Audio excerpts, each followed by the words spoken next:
Bonjour à toutes et à tous et bienvenue à ce nouveau colloque en Guillemin consacré à Émile Zola. Alors, deux mots pour dire que ce colloque, dans le cadre de notre association, marque un peu un changement, un petit changement, que je vais plutôt appeler une innovation, dans le sens où,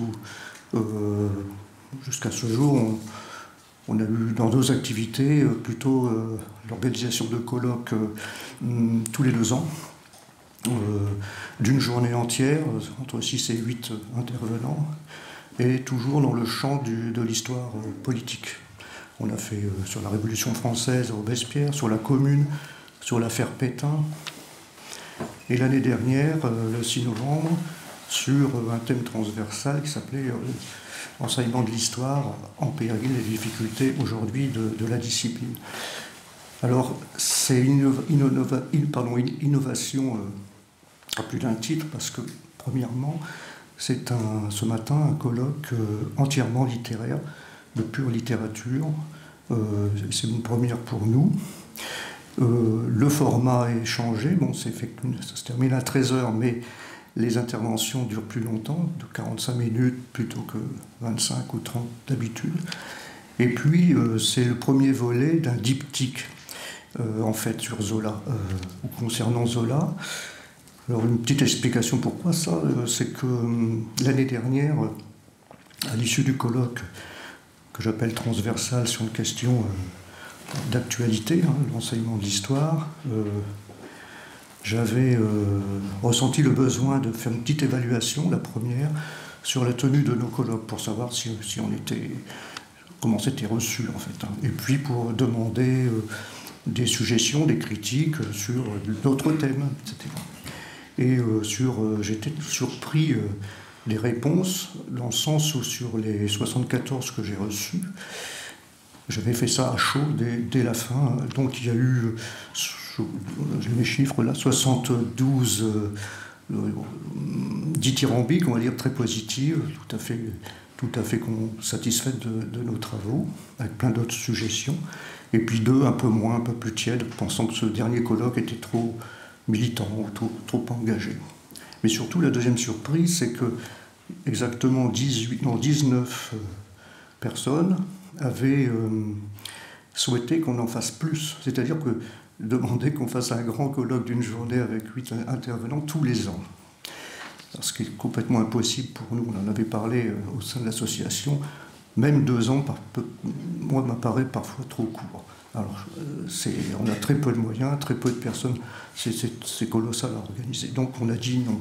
Enfin, sauf que les surprises du calendrier ont fait qu'en 2022, on a vu que c'était les 120 ans. On pouvait prendre ce prétexte des 120 ans de la mort d'Émile Zola, intervenu le 29 septembre 1902. Et on s'est dit, bon, comme on avait eu l'idée de faire un long colloque, on va dire, sur Dreyfus, c'est ça qui explique ce que j'appelle le diptyque aujourd'hui.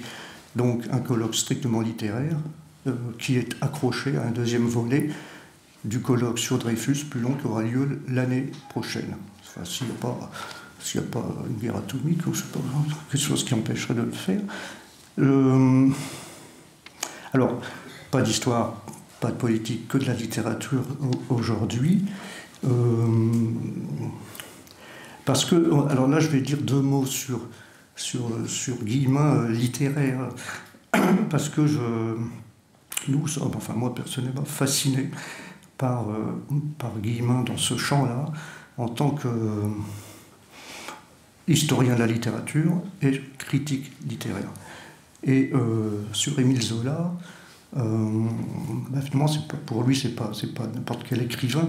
Alors, je discutais ça avec Patrick, dans sa bibliographie, un immense travail, c'est un livre de près de 200 pages qui recense tout, enfin, non, parce qu'il y a d'autres, il y a au moins 1 millier de références nouvelles qui vont arriver, donc il y a une 3e édition qui est en cours, en étude. En tout cas, celle qui est actuellement disponible, bon, les occurrences sur Zola, de la part de Guillemin, sont quasi forcément sans surprise aussi nombreuses que celles d'autres écrivains qu'il adorait, comme Hugo, Flaubert, Lamartine, etc. Donc, moi, je vais prendre uniquement les Rougon-Macquart, dont Alain Pagès va parler tout à l'heure, parce que là, Guillemin, alors les Rougon-Macquart, on le sait, hein, c'est 20 volumes, 20 romans.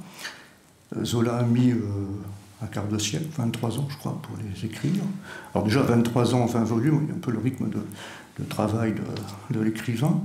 Et le titre ou le sous-titre de ce cycle, c'est quand même « Histoire naturelle et sociale d'une famille sous le Second Empire ». Alors, c'est évident quand on connaît Guillemin qu'il ne pouvait que s'investir, parce que toutes les classes sociales sont analysées, sont romancées, sur un axe vertical, et tous les secteurs de l'activité, les chemins de fer, les mines, le monde rural, le commerce, la finance, le monde politique, enfin tout. Donc c'est une peinture, je ne dirais pas exhaustive, mais globale, très engagée, et Guillemin, pour chacun des 20 tomes de ce cycle, a écrit une préface. Moi j'ai eu la chance, par un particulier, d'occasion d'acquérir les 24, parce qu'il y en a 4 en plus, volumes des éditions Rencontres, très beau livre, on peut trouver, hein, pour ceux qui souhaitent l'acquérir. Et les préfaces d'Henri Guillemin c'est vraiment des vrais, c'est pas des petites préfaces pour faire joli, qui racontent des banalités, c'est quasiment, parfois des essais, c'est très très pointu, c'est très fouillé. J'ai noté, par exemple, celle sur le faute de l'abbé Mouret, bon, elle fait 40 pages, et c'est une vraie analyse mais très poussée des rapports, la foi et la sexualité, qui travaillait d'ailleurs Guillemin personnellement, d'où le fait peut-être qu'il y a 40 pages. Ensuite, il adore Zola, mais il n'est pas tendre avec lui, il est sévère. Par exemple, il le critique pour Le Ventre de Paris, pour La faute de l'abbé Mouret, quand il développe pendant des pages et des pages, soit la botanique dans les jardins, le Paradou, soit les halles et tous les étals, soit de fromage, de poisson, où là, effectivement, c'est très, très détaillé. Et personnellement, quand j'ai relu, j'ai eu du mal là-dessus, parce que je trouvais qu'il y avait des répétitions. Mais en fait, peut-être que la clé, c'est que si on sait le lire, on est soi-même physiquement enivré par les odeurs de fromage, de poisson et de charcuterie. C'est peut-être ça, je me suis dit, c'est ça qui était voulu, c'est-à-dire qu'il y avait une épreuve physique du lecteur pour qu'on sente vraiment ce que c'était.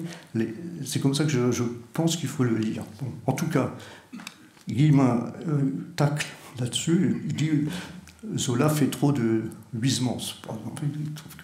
Alors, c'est un exemple pour montrer l'acuité. Moi, je trouve que c'est très puissant. Je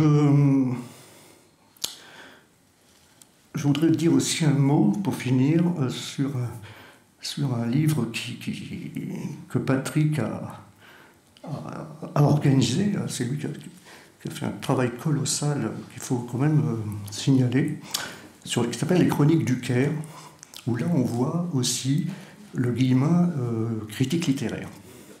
Alors ça, c'est un ouvrage essentiel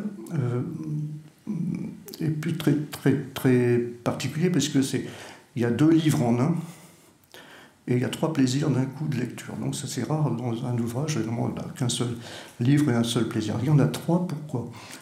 Le premier plaisir, c'est de voir la plume, le talent critique littéraire de Guillemin. C'est concernant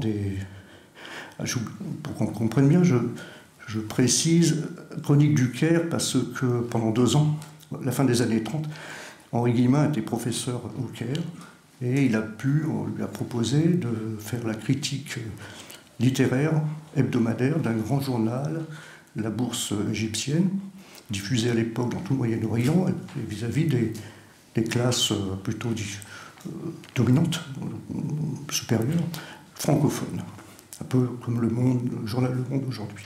Ça fait une centaine donc d'articles, puisqu'il restait 2 ans, Et Patrick, on a choisi les meilleurs, un gros tiers. C'est ça, les chroniques du Caire. Donc on voit le talent de critique de Guillemin, premier plaisir. Lorsqu'il parle de la nausée, par exemple, de Sartre qui sort pendant qu'il est tout frais, eh ben, on peut aussi comparer avec sa propre réception aujourd'hui, comme on a lu, nous, la nausée de Sartre. Et on voit le décalage, et généralement, il n'y en a pas. C'est ça c'est ce que dit Guillemin de Sartre en 1938, de la nausée, c'est exactement ce qu'on peut dire aujourd'hui. Il n'y a pas de déphasage. Et le troisième plaisir, parce que j'en cite trois, vient du fait qu'on a deux livres. On a un livre de Guillemin et un livre de Patrick Berthier. Parce que les notes, franchement, les notes comme on dit, de bas de page, les références, les compléments, sont tellement riches, tellement denses, qui ressemblent et qui sont en fait comme un cours d'histoire de la littérature. C'est-à-dire qu'on lit les textes de Guillemin, mais tout le complément, c'est un deuxième livre en fait. C'est ça donc ces deux livres, Chronique du Caire comme la présentation des Rougon-Macquart, toutes les préfaces ont été rassemblées dans un seul ouvrage. Ces deux livres sont aux éditions Utovi. Il suffit de commander à votre libraire préféré ou de les commander directement chez l'éditeur. Voilà, je vais terminer. Je vous dis que... Alors, deux points tout bêtes techniques. C'est... Alain Palès terminera, si on est dans les temps, on le sera, son intervention autour de midi. Et donc, comme c'est marqué sur le programme, on a 1 heure de questions-réponses. Donc, réservez toutes vos questions pour cet échange d'1 heure. Et deuxième point, c'est qu'il faudra absolument que cette salle soit libérée à 13 heures. Et c'est de plus en plus strict ici, ça je voudrais le dire, c'est que, en mars dernier, il y a eu un nouveau directeur général de l'école, qui est beaucoup plus sévère, en tout cas moins ouvert à ce genre d'initiative, ce qui explique l'absence, comme d'habitude on le fait, de la présentation des ouvrages de Guillemin. Ça n'a pas été autorisé, je l'ai appelé il y a 2 jours, j'ai insisté, et on m'a opposé un refus en lettres capitales, enfin oui, ça peut faire au téléphone, donc c'est non. D'où ce rappel de 13 heures, voilà. Je crois que vous allez vraiment écouter trois beaux exposés. Je passe tout de suite la parole au premier orateur, Patrick Berthier. Je vous souhaite à tous, à toutes, un très bon colloque. Merci.